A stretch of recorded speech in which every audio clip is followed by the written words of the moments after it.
Greetings to you, my dear 12th standard students. Today we're going to see the second part of metallurgy, the extraction of crude metal. Now let's go into the subject. For extraction of crude metal, there are two important processes that is taking place. Number one, conversion of ore into oxides of metal. First of all, after concentration process, all the ores must be converted to their metal oxides. Why?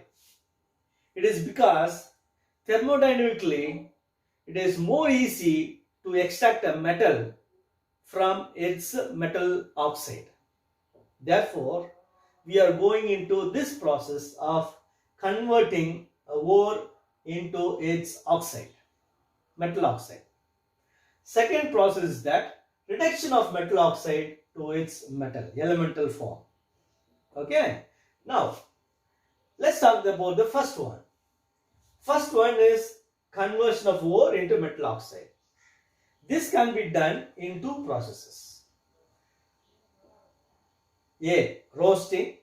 Other one is calcination. What is roasting and calcination? It is nothing but heating the ore below the melting point of the metal. It should be the metal, that ore should be heated in a temperature which is less than the melting point of that metal. Okay. Now what will happen in the roasting? In roasting, we have to supply air into that particular system. Calcination, heating the ore below its melting point of the metal without oxygen or in absence of air. So calcination is in absence of air, roasting is in presence of air. But both are nothing but heating the particular ore. Okay. Now what will happen during this? First one, let's talk about roasting. While roasting, the sulfide ores are converted into oxide. There are three examples that are given there in the book. First one is lead sulfide being converted to lead oxide. Then zinc sulfide to zinc oxide. And then cuprous sulfide to cuprous oxide. All these follow the same method called as roasting. Second one, we shall go into calcination. As you know, this takes place in the absence of air. Therefore, compounds like calcium carbonate, magnesium carbonate, lead carbonate, when they are heated strongly, you will get their oxides. Removal of carbon dioxide is there. And even certain metal oxides with water molecule as water crystallization or metal hydroxides can also be treated in this method, where you get the ore converted into oxides of the metal. And one more important thing is that during this particular roasting, this period, the impurities, volatile impurities will get away and converted into their oxides and goes out. For example, moisture will be removed. Arsenic is converted to arsenous oxide and get removed. Sulfur converted to sulfur dioxide and gets removed. Phosphorus converted into phosphorus pentoxide and gets removed. And here sulfur dioxide is again, the sulfur dioxide which is coming out is actually harmful to the environment. What the scientists have done is they convert this into sulfur trioxide and then made it to react with water to get sulfuric acid as a product. So therefore, it will be environmental free gas. Okay. Now, these are all taking place in the first step, that is conversion of ore into oxides of the metal. Now let's go to the second process. Second process, reduction of metal oxides to metal, crude metal again. Now this can happen in 5 ways, or we can use 5 different methods to obtain this process. First one, smelting. Second one, reduction with the carbon. Third one, reduction with the hydrogen. Fourth one, auto reduction. And fifth one, reduction by metal. Now let's see one by one.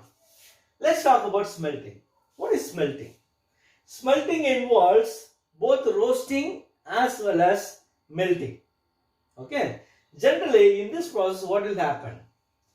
Heating above the melting point of the metal is what we are going to do.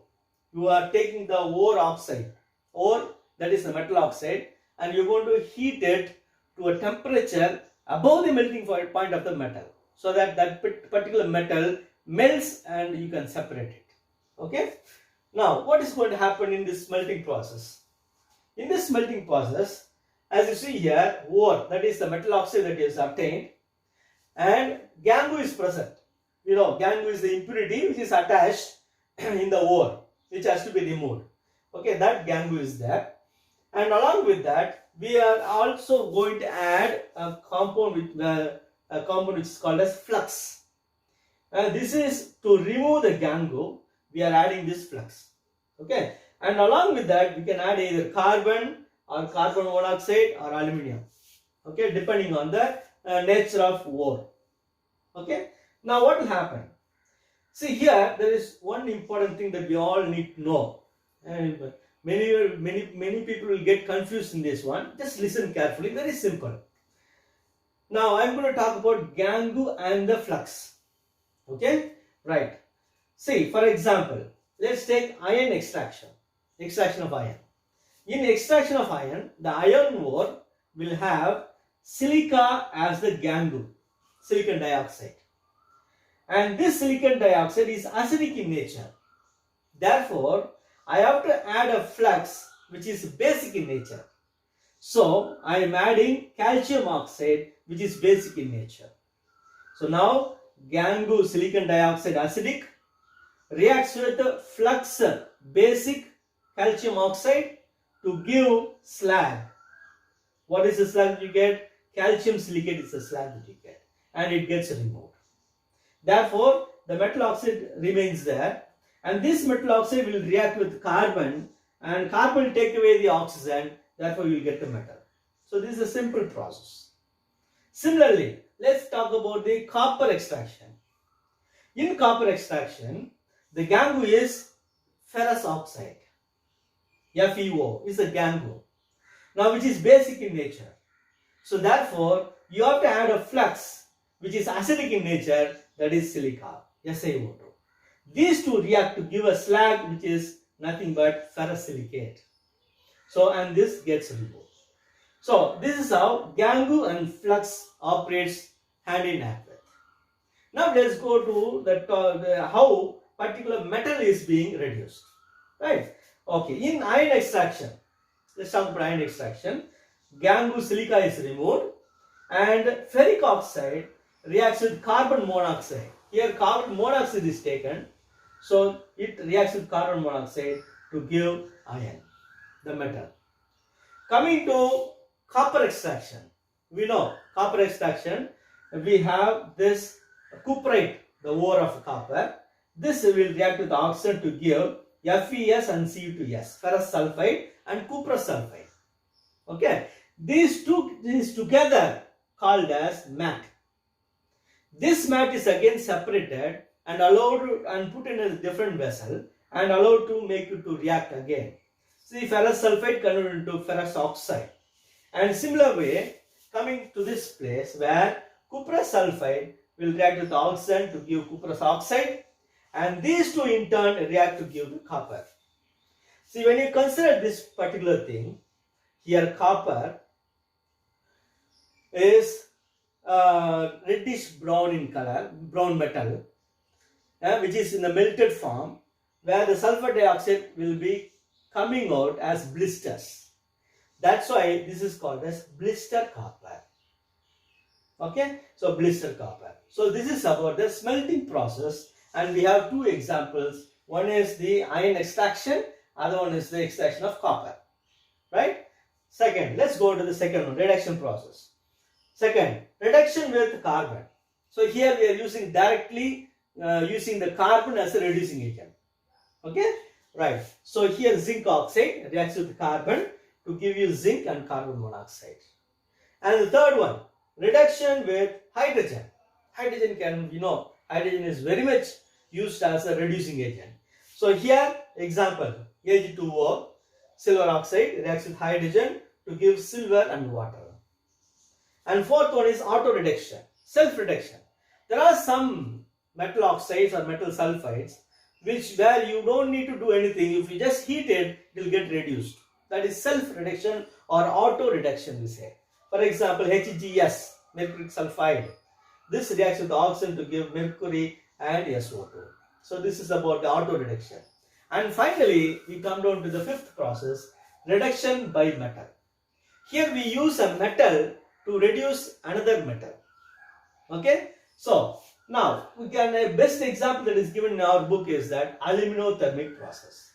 What is this aluminothermic process? This is used in the extraction of chromium. So chromic oxide is the ore that you get there.